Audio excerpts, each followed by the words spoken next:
Everyone that has ever traveled has used some type of GPS app to get to their destination. Are we there yet? You little... Oh, I think we're there. Now, some people use Google Maps, others use an application called Waze. It's all up to you and your personal preference.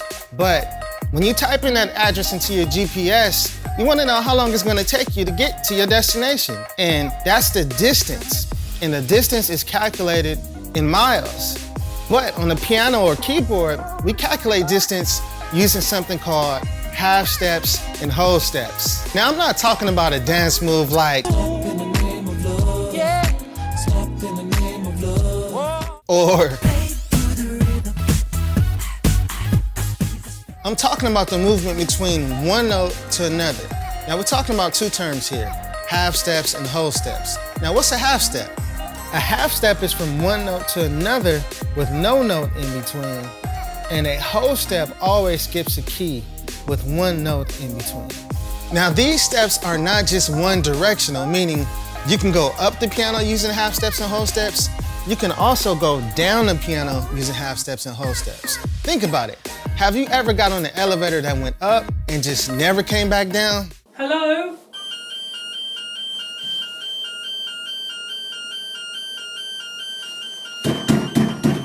I don't wish that on no one, but that's another way to think about it. So if your finger is the elevator, each key on the piano can be looked at as a floor to go up or down to. And it doesn't matter if the key is black or white. It don't matter if you're black or white. They're all half steps and whole steps, and the starting point in which you start to count half steps and whole steps all depends on the floor that the elevator starts on. Now, I might have just lost some of y'all, but let's check it out. Let's start with half steps. So if you go up one half step, let's say we start on C, right? And we go up one half step, it's the same thing as going up to the very next floor. Hello? Hello?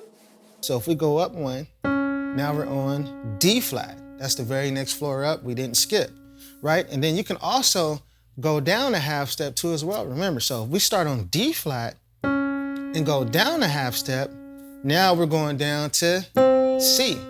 And remember, It don't matter if you're black or white. which means you can start on a white floor or a white key and go up to the very next floor, or go down to the very next floor, or you can start on the black key and go up or down to the very next floor.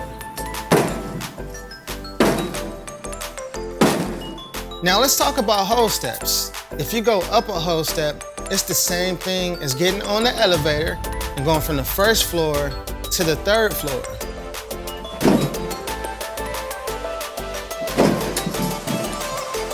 Which means you skipped a floor or you skipped a key. For example, if we were to start on C, right, and go up one whole step, that would mean we would skip one floor, right? And that floor is this black key or black floor, which is D flat. So skip that and go to the very next floor after that. Now we're on D.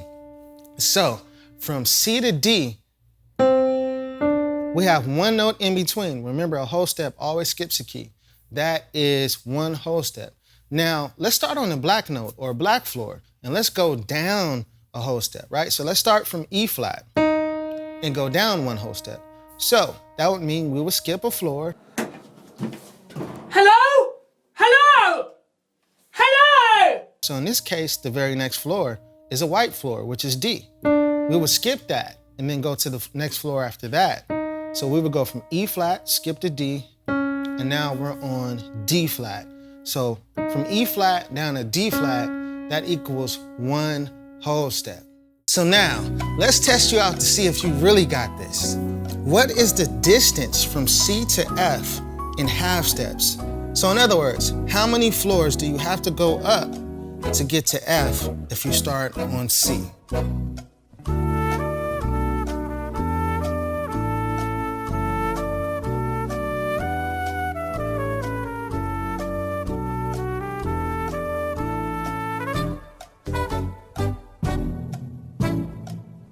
So the answer is 5 half steps. Now, how do we get that? So if we look at the keyboard and we start on C, we have to go up to the very next floor and count all the way to F. So if we start on C and we go up one floor, that's 1, then up another 2, then up another 3, 4. And now we're on the last floor, which is F.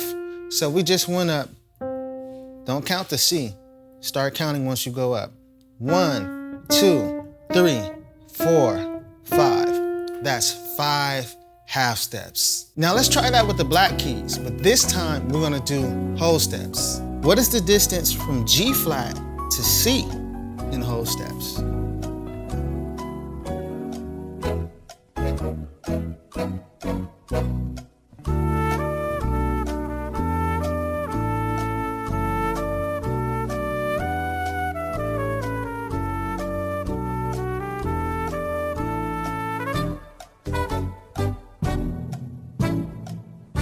So the answer is 3 whole steps. Now, how do we get that? Let's check out the keyboard and figure it out. So if we start on G flat and we have to go to C, how many whole steps is that? So let's start on G flat and go up 1 whole step. That means we skip a note. So that's 1 whole step. Now we have to skip another note to go up another whole step. So we're gonna skip the A, this white key right here. That's 2 whole steps.